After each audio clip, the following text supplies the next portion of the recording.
everybody.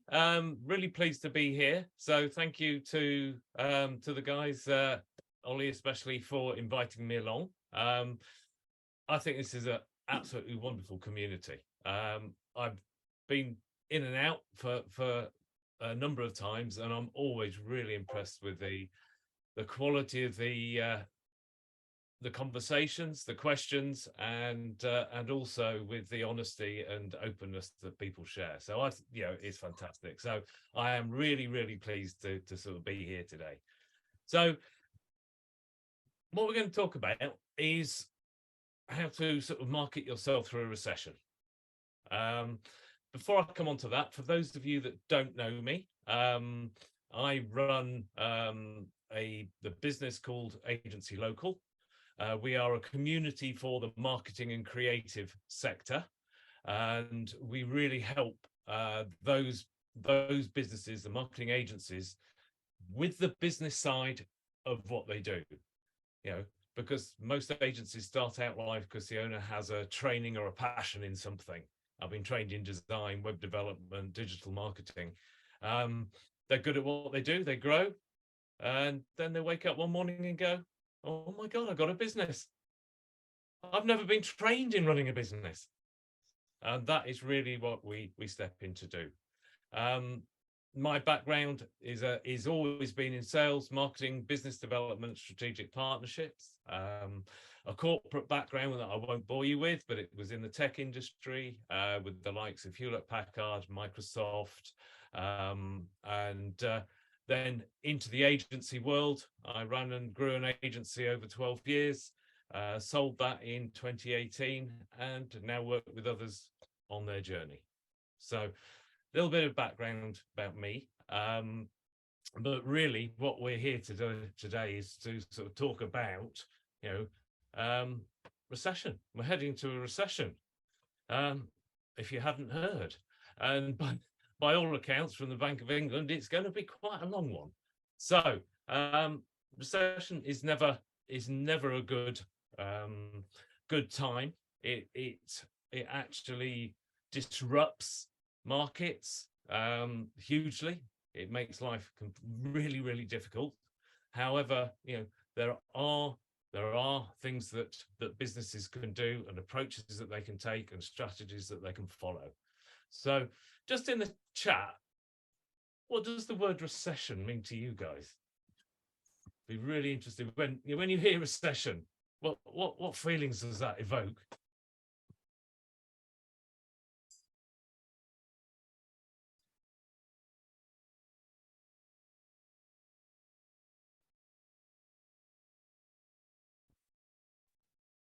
Opportunity, love it. Okay, that's good. Any others? Excitement. Oh, Mark, like that.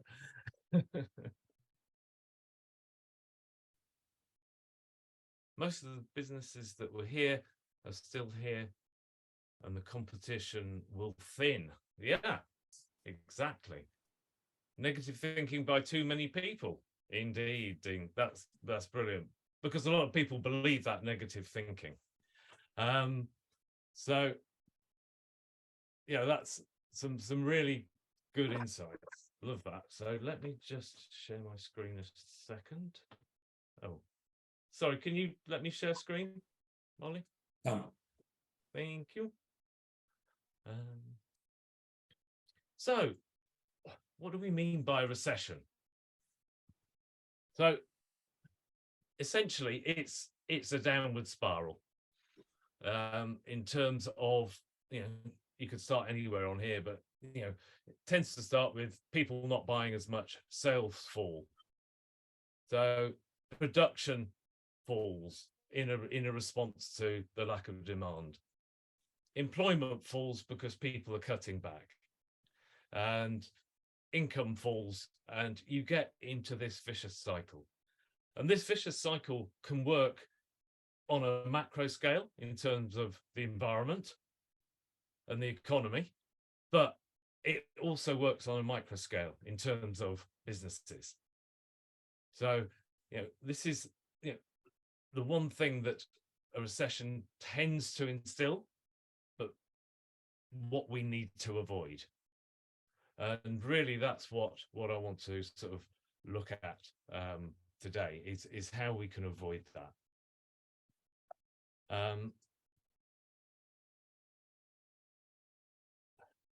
So what do businesses normally do in a recession? Anybody? What do they normally do? Scale back. Scale back. Yep, love it.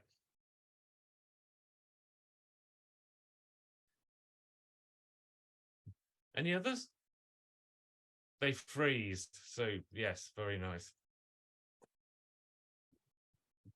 What do you mean by freeze? They sort of like rabbit in the headlights, don't know what to do. They cut costs like it. Okay. So exactly.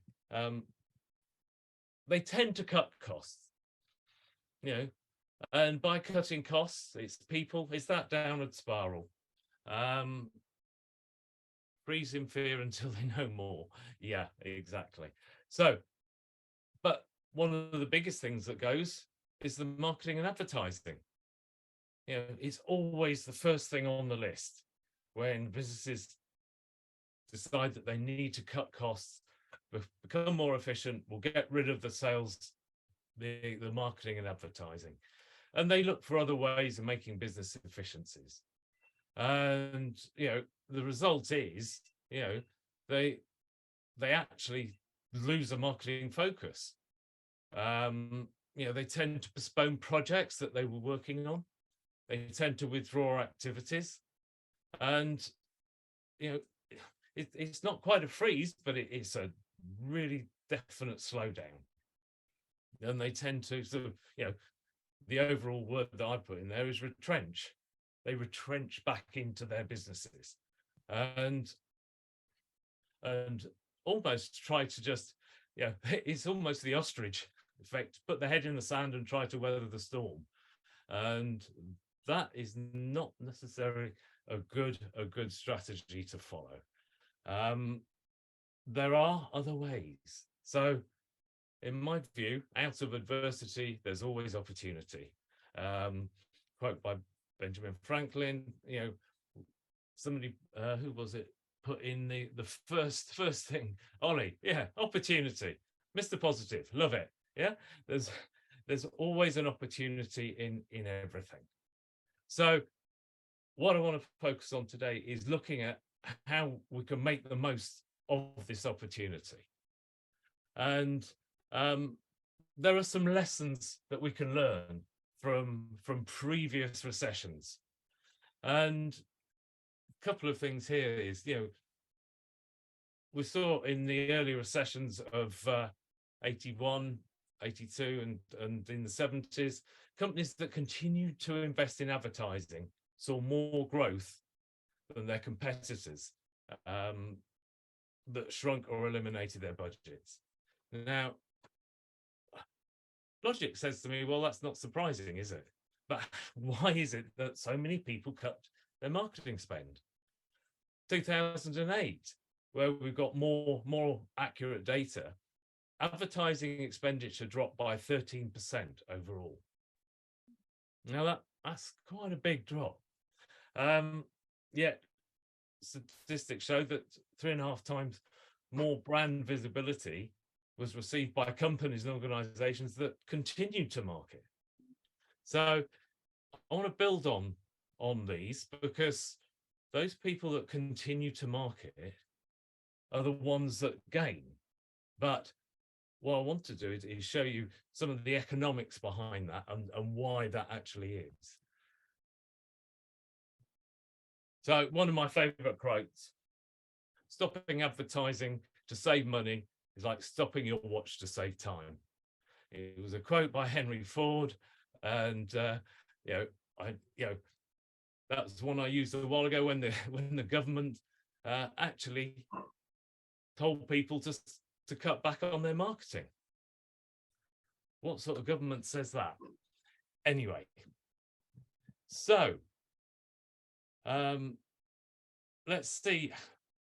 One of the ways that you can profit from a recession is through gaining market share. And the economics behind this are, so just bear with me and we'll run through this. This is pre-recession view of a market, any market. It could be your market, it could be anybody's market. And you have a certain market share. Say that's 5% of the market, okay? But recession hits and your market actually begins to shrink. So what happens there is your 5% is actually reduced. So by doing nothing, you've lost your standing in your market. So that actually is just the economics, right? So you've gone from 5% to, what's that go down to? It reduces by 16% if you do nothing. So there is a loss of market share, and those businesses that put their head in the sands, that do nothing, as Sue says, they freeze. And if they freeze throughout the recession, then they've lost. But if they're losing, there's opportunities for everybody else. So what happens if we go on a growth strategy?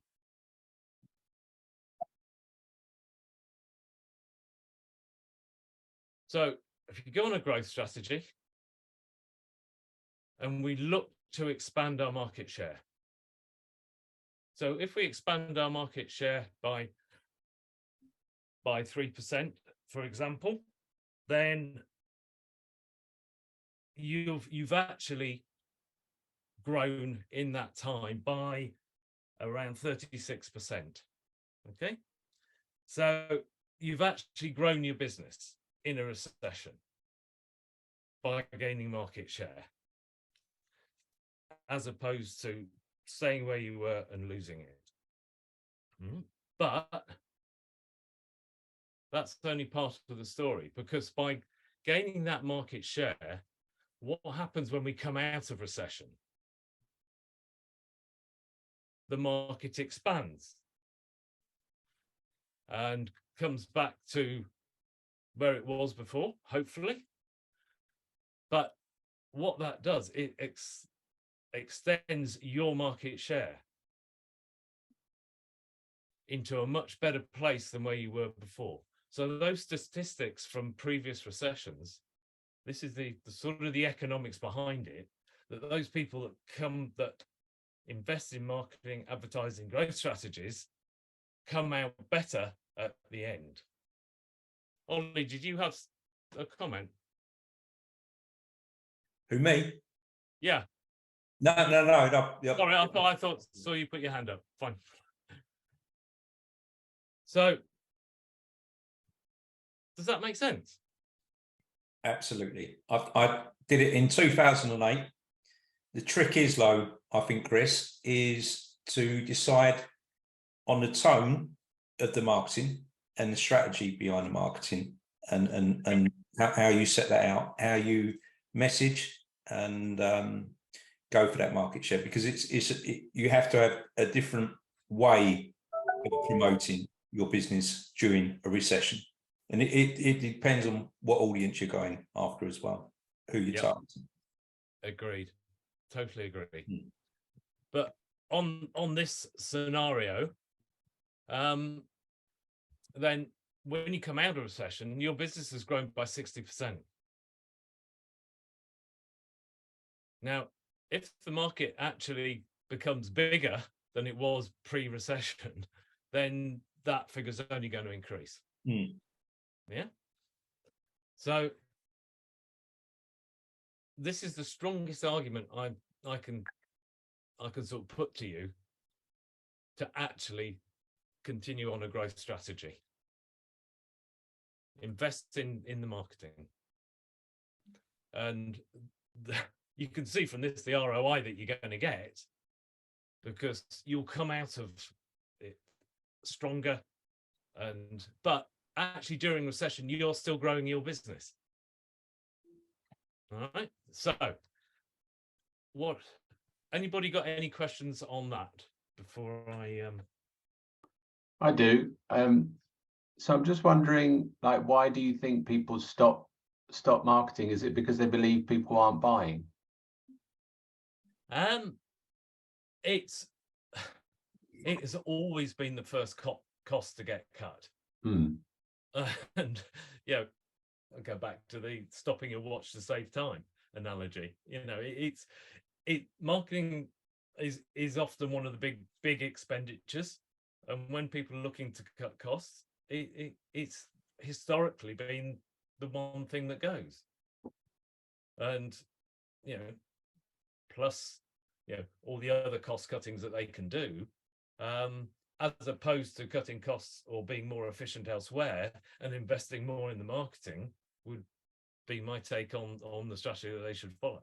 Jamie, in my case, what happened, particularly in 08, 09, was we were competing against some big corporate with institutional shareholders who were quite isolated from their own businesses. So what Chris said, cutting sales and marketing budget seemed natural at the time when they felt demand was going to fall off a cliff. And it helped us. It helped. We plugged the gaps in the market, and there was big opportunities there for us. Yeah. We made mistakes with messaging, but overall it worked, because the decisions to cut back on sales and marketing were taken by those who weren't really understanding of the industry or the market. Yeah. And to Sue's point, I mean, if you look at most businesses, they're run by ex-financial FDs, not by ex-marketing people. So a lot of boards, CEOs, etc., do not see the value in marketing. And like Sue says, no marketing, no business. I mean, we're on the same page on that one, but then again, we would be. But I think the structure and makeup of a lot of boards, they're not led by marketing people.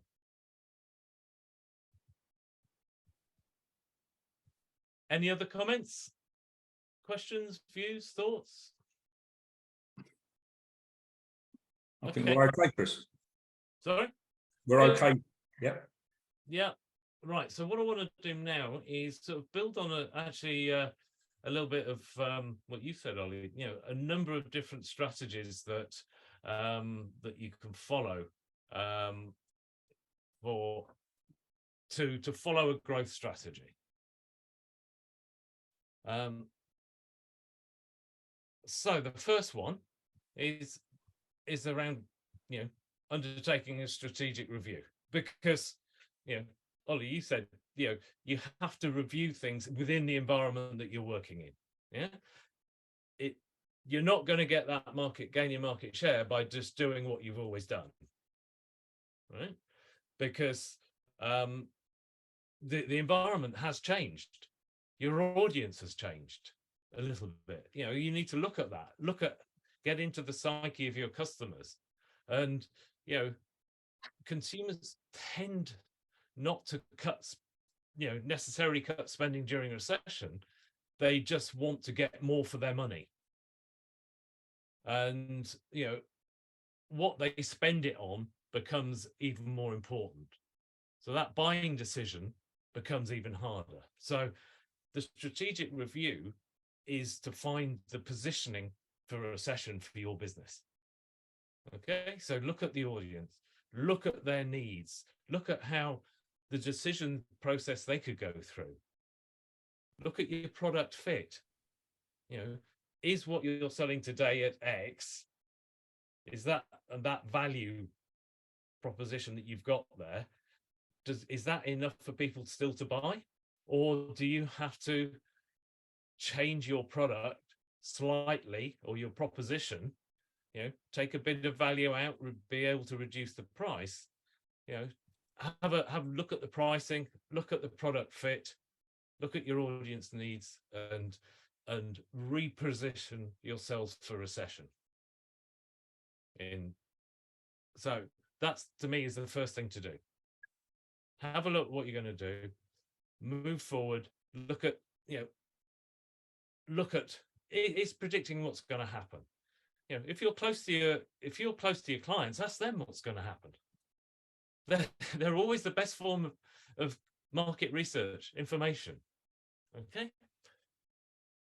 The second thing, and I am a really strong believer in this, is about client retention, but my belief is customer centricity. Become, whatever level of customer centricity you're in now, move it up a notch, go up 2 notches, because holding on to your clients, existing clients, gives you the foundation to move forward through a recession. Okay, because if people are cutting back, it could be that your product or service is what they're not going to be buying. Well, give them a reason to stay with you, to love you. So, it comes down to the serve, don't sell sort of mantra, and build the relationships. Find ways to become that trusted advisor. Be out there with thought leadership. Add value. You can add value in other ways than just purely product. So be their partner, work with them, and the benefit of this is that it costs 5 to 7 times more to acquire a new customer than it does to keep an existing one. That adage, we all know that, but we tend to forget it. But in a recession, it is even more vital that you just love and keep the customers that you've got, because they're the bedrock that's going to take you through. Third strategy is around brand. Building your brand, because your brand, whether you think of it as a brand or whatever, your brand is so vital to you. It's an asset to your business. What's that? Aston Martin, right? Well-known brand.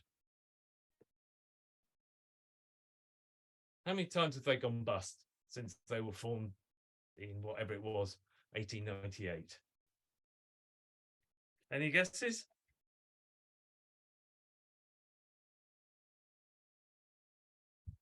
They've gone bust 8 times. And the only reason that they managed to continue is because of their brand. They were bought because of their brand. And so invest in your brand, because that's what people buy into. The power of brand is absolutely amazing.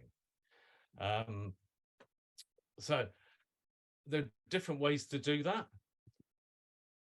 Give me a second. I have just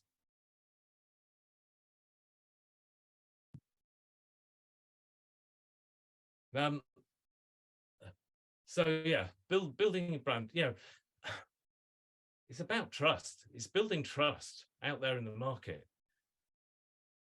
Really get to know your values, your brand values, because that's what people buy into. That's the emotional attachment that you generate through building your brand. If your values are aligned to the values of your clients, then that relationship will go on for a lot longer. As I said about thought leadership, build your email list and nurture. Your email list is gold dust. Honestly, it really is. It's a way of keeping in front of customers, prospects. So build that list and nurture. And to me, one of the big things about brand is consistency. One of the biggest things about marketing is consistency. Showing up, being consistent. People know what they're going to get when they're engaging with you and your business. So the fourth one, which builds on what we've already been talking about, is investing in advertising. Okay, there's a quote: when times are good, you should advertise, but when times are bad, you must advertise. And why do we say this? Well, in a recession, those businesses that are actually that have decided to become ostriches, to cut back, to freeze, the one thing they cut back on is advertising. So the amount of competition for your advertising space is less. So what happens to the cost of advertising? It goes down. And this is even more prevalent in a digital world, where in a digital world, it's all about, it's a bidding system. It's an auction. Google paid ads, it's an auction. So the cost of advertising reduces. So even if you don't increase your marketing budget, you're actually going to be getting more for your buck. All right. And that can help you increase your visibility, your exposure, your awareness, because you're still out there. You're still getting visible. You're still being seen. You're generating that inflow of leads and activity. So, the other thing is obviously with this, I would say this from an agency background, but you've got to choose the right agencies to work with. Make sure, there's a lot of people out there, and I think one of the key challenges for a lot of businesses is how do you choose an agency? But that's a whole another session. But there will be people out there that are providing some really good offerings. So for example, I know an agency that's just putting together packages for design. So if you've got a brand and you're doing a campaign, you've got multiple bits of artwork that needs producing, very, very efficient at a good price. Shop around for those agencies that are looking to help, but also look at their quality and their track record. Okay. So that was really what I wanted to cover. What I'd be really interested to know is what actions are you going to take as a result of what I've just said and the discussion we're going to have. And if there are any questions, I'd be more than happy to field those. Thanks, Chris. There's a lot there to take in, and a lot of calls to action. And I suppose many of us in start to stand up in their own sectors will be looking at opportunities, particularly if you're up against sort of established players, people who almost take for granted their position and privilege in the marketplace. So is there any sort of action points from Chris's talk you feel that you want to look into and maybe exploit, one for a better word?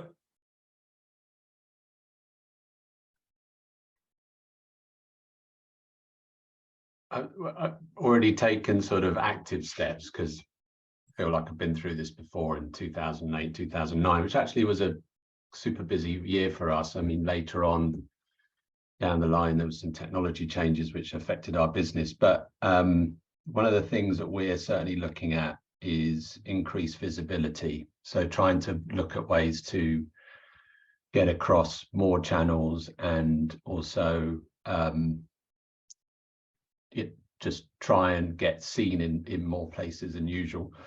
But one of the things that just to sort of reiterate, because I didn't think about it, but I think it's really important to know and that the price of advertising and how much it could go down and how much more spend you'll get out of that advertising budget with Google and LinkedIn, I guess, if that's the way people go. And I think that's a really good point to take away, because that's exactly how it works.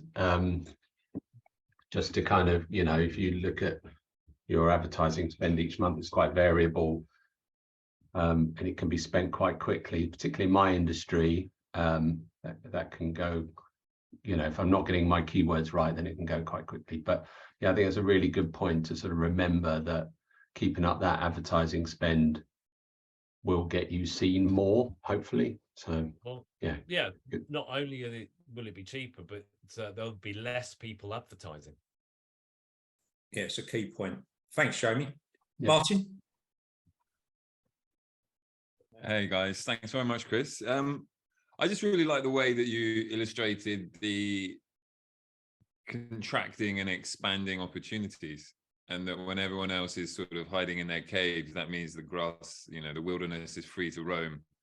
And you know, I think that, and then also as it then expands back out, you're on that wave. So you know, it makes a lot of sense to do that. And I thought that was a really interesting highlight. So I just wanted to say thanks for that, because it hadn't been shown that perspective, because your instinct is just to sort of grab the purse strings like Scrooge McDuck and go like, I'm not spending anything. Yeah. And you're actually missing a big trick. So thank you for that. That's really cool. Good.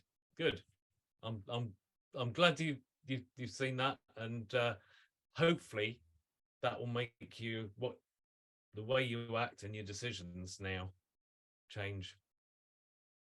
Thanks, Martin. Henry? Sorry, I lost my cursor there, so I couldn't unmute myself. Chris, yeah, no, that was really interesting, and thank you very much. I mean, I run a digital marketing agency, and everything you said makes perfect sense. I would be really interested, Chris, if you could share the source for those figures in terms of company performance during and post-recession. Because it's something I would love to dangle in front of clients who are talking about cutting spend, or at least preempt that conversation with that kind of data. Do you have the sources? What for the economic? Yeah. When you said, you know, that companies who have invested have a 3.5 times improvement in terms of visibility, whatever the stat was, I forget the slide. Yes, there's a number of different reports that I've seen them in, you know, like London Business, Harvard Business Review and things like that. Okay.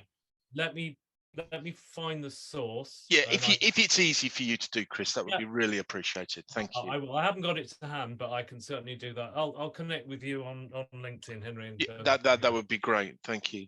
Actually, sorry, go on. No, so go ahead. I was going to say, if you could send it in to us, Chris, we'd like to send sure. the community. Yeah. Sorry, Henry.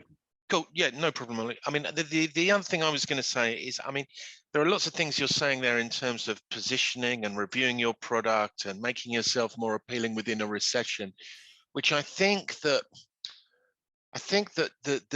we are making steps towards, but we haven't done it in the structured review type process way that you are proposing. And so I think that's been really useful. And I think I will go away and I will talk to a couple of people within the business and sit down and say, right, okay, what is it that we're offering that could work really well for clients now? So that's really useful. And I suppose the other thing Henry, just before you leave that point, I've got another thought for you, because you and I live in the same world. Why don't you take this to your clients and talk to them about this? Yeah, absolutely. I mean, it's really interesting, actually. I mean, you know, we, you know, I don't want to dampen anyone's enthusiasm. I agree with everything that's been said in terms of your presentation and the enthusiasm there is for business during recessionary times. I also think it has to be taken with a healthy sense of realism as well, and that's why it needs to be looked at carefully. Our issue at the moment isn't so much that we have clients cutting. I think that most of our clients understand well and rely on the business and the traffic sources that we've set up for them. Our issue is the pipeline for new business. You know, we always say, look, if you can give us a lead, we are bloody good at converting it, and we are bloody good at developing a relationship and retaining that relationship. Our problem at the moment is that our leads have dried up to a certain extent. So I think what I need to do is to take some of the, be more proactive in terms of the advertising that we're pushing out into the market. So yeah, I mean, there were good takeaways, and it's really useful and interesting to meet and discuss with people in the same industry. But like I say, from my perspective, it's not so much a client's cutting expenditure, it's finding the new businesses. That's the issue we have right now. Yeah. Thanks, Henry. Cool. Sue?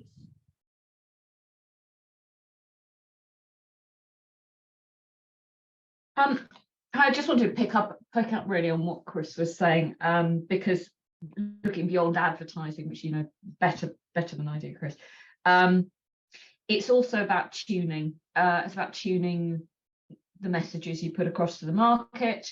It can also be about tuning elements of the product proposition and pricing to meet this sort of recessionary environment. Now, that's not just in terms of this is not akin to discount to sell more. This is in terms of adapting it to what your customers actually need right now.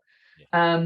Whether that's sort of variable pricing or slightly tweaked product offerings that are designed around the actual needs that customers have right now, can only be good for business, can form part of your advertising strategy, but also it can create a lot of opportunities outside in the wider marketing world, both opportunities to do thought leadership about how companies should be behaving. So this is you know, sort of greater good, but it also does you good. And to capitalize on PR opportunities, because I see a constant flow daily of journalists looking to talk to businesses who are helping their customers to adapt to the increasing recessionary pressures, whether on consumers it's cost of living, but for businesses about how do they keep, you know, their operational costs to a minimum.